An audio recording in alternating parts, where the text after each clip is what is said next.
Hello बच्चों, very good morning बेटा।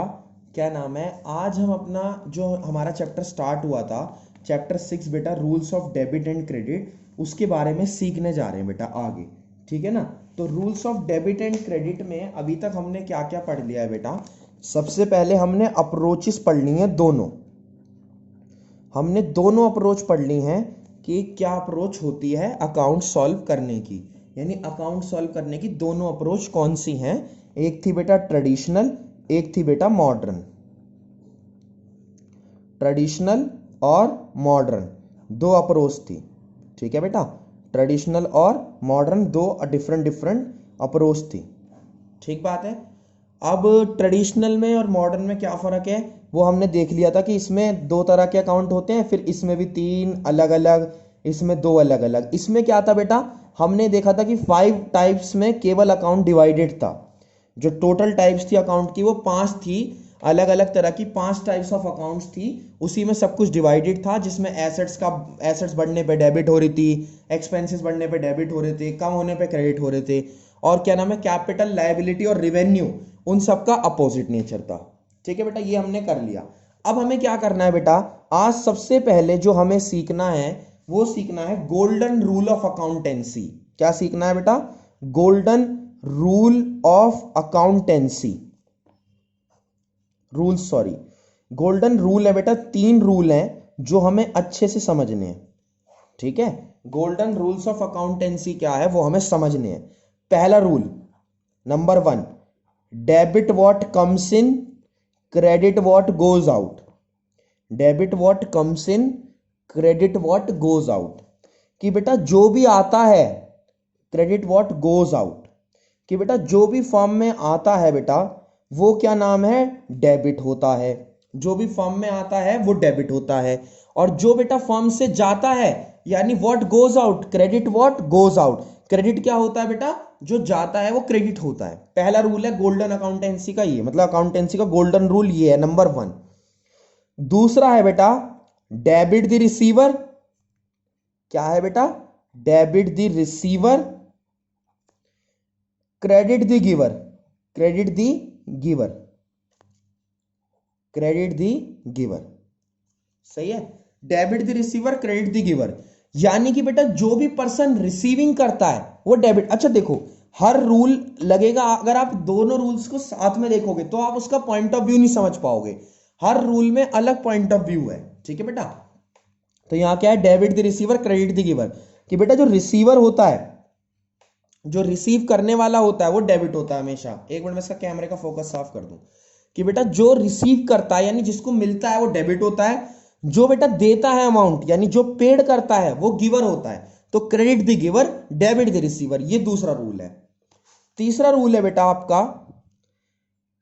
All expenses, all expenses losses are debit. all expenses losses are debit and all income, profits and gain are credit। सारे खर्चे debit होते हैं बेटा, सारे नुकसान डेबिट होते हैं, और सारे फायदे, सारी इनकम, सारे प्रॉफिट्स वो क्रेडिट होते हैं बेटा। यानी जितने भी एक्सपेंसेस लॉसेस वगैरह हैं वो सब डेबिट होते हैं, और जितने भी बेटा इनकम प्रॉफिट गेन है वो सब क्रेडिट होते हैं। ठीक है ना? तो जितने भी गेन्स हैं प्रॉफिट्स हैं ये सब बेटा हमारे से हमेशा क्रेडिट होंगे, और जितने भी नुकसान वगैरह हैं बेटा वो होंगे डेबिट। तो बेटा ये थे गोल्डन रूल ऑफ अकाउंटेंसी। आप इसे नोट करना कि ये जो 3 रूल है बेटा ये थे गोल्डन रूल ऑफ अकाउंटेंसी। तो हमने अप्रोच पढ़ी है और गोल्डन रूल पढ़े हैं। ठीक है बेटा, अब नेक्स्ट मेरी बात सुनो। अब बुक के अकॉर्डिंग अगर आप देखते हो तो क्या नाम है, आपके बुक के अकॉर्डिंग बेटा 2 टॉपिक हो गए। क्या टॉपिक हो गए बेटा, कि ये जो है बेसिकली हमारा रूल्स ऑफ डेबिट क्रेडिट में सबसे पहले अप्रोच आती हैं, क्लासिफिकेशन ऑफ अकाउंट, ट्रेडिशनल और मॉडर्न हम कर चुके। ठीक है बेटा, और rules of debit and credit भी कर चुके हैं। देखो जो 3 रूल्स है ना डेबिट, यहां आपको दिख रहा होगा rules of debit and credit, वो हम कर चुके हैं। अब आगे बढ़ रहे हैं बेटा। अब आपको क्या करना है बेसिकली, अब आपको समझना है कि किस अकाउंट का क्या नेचर है। मैं आपको एक क्वेश्चन करके दिखाता हूं, फिर आप एग्जाम्पल नंबर 1, 3 कर लेना, एग्जाम्पल 1 और 3 कर लेना, और नेक्स्ट क्लास में हम इसका अकाउंट भी सीख लेंगे। देखो मैं आपको होमवर्क बता दूंगा अभी कौन कौन से आपको क्वेश्चन करने हैं। अब सबसे पहले हम इलिस्ट्रेशन नंबर 2 में आपको सॉल्व करके दिखा देता हूं। देखो जैसे ये आपके सामने इलिस्ट्रेशन नंबर 2 कह रहा है state the nature of account, personal है, रियल है, नॉमिनल है, और शो करो डेबिट होगा या क्रेडिट होगा। रेंट रिसीव्ड, रेंट रिसीव्ड का मतलब क्या, इनकम। बिल्कुल सही बात है, रेंट रिसीव्ड क्या होती है बेटा, इनकम होती है। तो मैंने आपको लास्ट में 2 बताए थे, एक नॉमिनल बताया था और एक रियल बताया था। जिसने पुरानी वीडियो ना देखी हो प्लीज देख ले। रियल में सारी एसेट आ रही थी, उसके अलावा जो भी था वो नॉमिनल में आ रहा था, है ना। तो ये क्या है बेटा, रेंट रिसीव्ड इनकम है, इनकम एसेट तो नहीं है, तो रियल तो नहीं होगा, आर्टिफिशियल भी नहीं होगा। इनकम मतलब जो पर्सनल अकाउंट थे उनमें से तो कोई सा भी नहीं है। तो ये क्या है बेटा, रेंट रिसीव्ड जो है वो नॉमिनल है और क्रेडिट होता है। फेवरेबल नेचर क्या है, क्रेडिट, क्योंकि रिवेन्यू इनकम है और रिवेन्यू इनकम का फेवरेबल नेचर क्रेडिट का ही है। नेक्स्ट है बेटा मशीनरी, मशीनरी होती है एसेट, तो बेटा एसेट तो रियल में ही आती है, तो रियल है और फेवरेबल बैलेंस डेबिट है। मॉडर्न अप्रोच के अकॉर्डिंग देखो, नेचर ऑफ अकाउंट तो आपको देखना होता है ट्रेडिशनल अप्रोच के अकॉर्डिंग, जो ट्रेडिशनल अप्रोच है उससे आपको नेचर ऑफ अकाउंट मिलता है। और डेबिट और क्रेडिट कैसे पता लगता है, मॉडर्न अप्रोच से। तो दोनों चीजें आपको आनी चाहिए, ट्रेडिशनल अप्रोच भी और मॉडर्न अप्रोच भी। परचेज अकाउंट, परचेज अकाउंट क्या है बेटा, परचेज एक तरह का खर्चा होता है। क्या होता है बेटा, खर्चा होता है। तो खर्चा रियल तो नहीं है, नॉमिनल है और डेबिट होगा, ठीक है बेटा। कैपिटल अकाउंट, कैपिटल अकाउंट क्या है बेटा, कैपिटल अकाउंट अपने मालिक को रिप्रेजेंट करता है, तो पर्सनल में रिप्रेजेंटेटिव अकाउंट होगा ये। और क्या है इसका फेवरेबल नेचर, क्रेडिट है, ठीक है बेटा। तो ऐसे आपको बहुत सारे अलग अलग क्वेश्चन मिलेंगे। मैं आपको इसका तरीका सिखाता हूं बेसिकली कि आपको ये करना कैसे है। सुनो, सबसे पहले आपको दोनों अप्रोच अलग अलग तरीके से आनी चाहिए, दोनों अप्रोच आनी चाहिए।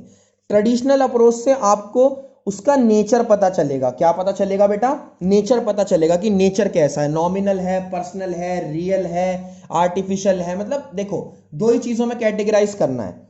ट्रेडिशनल अप्रोच के अकॉर्डिंग दो ही तरह के अकाउंट थे, पर्सनल था और इम्पर्सनल था। इम्पर्सनल में आपको ये देखना है कहीं इम्पर्सनल में तो नहीं जा रहा। इम्पर्सनल में सारे खर्चे वगैरह, सारी इनकम वगैरह तो नॉमिनल में आ जाएंगे और रियल में सारी एसेट्स आ जाएंगी।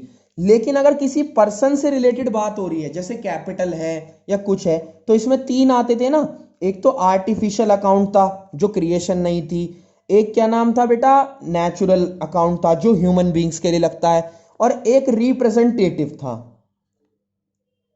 आपको सिर्फ क्या करना है, अगर इन दोनों में नहीं आएगा, सुनो, नॉमिनल में नहीं आएगा या रियल में नहीं आ रहा, मतलब ना नॉमिनल का पार्ट है ना रियल का पार्ट है, तो सीधा आप लिख देना पर्सनल अकाउंट। आपको ये नहीं कैटेगराइज करना फर्दर, आपको सीधा ही लिख देना है अगर इन दोनों में नहीं आ रहा। और पता कैसे लगेगा इन दोनों में नहीं आ रहा, क्योंकि नॉमिनल में एक्सपेंसेस, लायबिलिटी वगैरह ये सब आते हैं और इसमें आती है सारी एसेट। मतलब अगर एक्सपेंस वगैरह है ना, और इनकम वगैरह है तो वो तो इसमें आ जाएगी, ठीक है बेटा। और अगर एसेट की बात हो रही है तो वो इसमें आ जाएगा, और लायबिलिटीज भी इसमें डाल देना, ठीक है बेटा। तो यानी कि अगर ये नहीं है तो क्या होगा, कैपिटल वगैरह होगा, रेंट ऑफ ओनर होगा, तो वो पर्सनल में आ जाएगा, ठीक है बेटा। अभी स्टार्टिंग में आपको थोड़ी दिक्कत आएगी क्योंकि अभी आपको अप्रोच ढंग से क्लियर नहीं होगी उतनी, लेकिन मैंने अप्रोच में पूरी वीडियो बना रखी है, अगर आप अप्रोच अच्छे से समझ ले तो समझ जाओगे। तो बेटा आपको क्या करना है, इलिस्ट्रेशन नंबर 1 पढ़ने हैं अभी सिर्फ, illustration number 2, illustration number 3, illustration इसलिए दे रहा हूं उसमें सॉल्व है, इलिस्ट्रेशन नंबर 3, इलिस्ट्रेशन नंबर 3 तक कर लो बस आप। अभी आपको क्या करना है, तीनों इलिस्ट्रेशन पढ़नी है, जहां जहां डाउट आ रहा है मुझसे पूछना है, और अभी आपको अप्रोच कंप्लीट करनी है, golden rule of accountancy complete करने हैं, उसके साथ अप्रोच के क्वेश्चन मैंने आपको दे दिए। तो ये सब आप कंप्लीट करो, जैसे ही हो जाए तो फिर हम नेक्स्ट क्लास में आगे बढ़ जाएंगे। Thank you so much.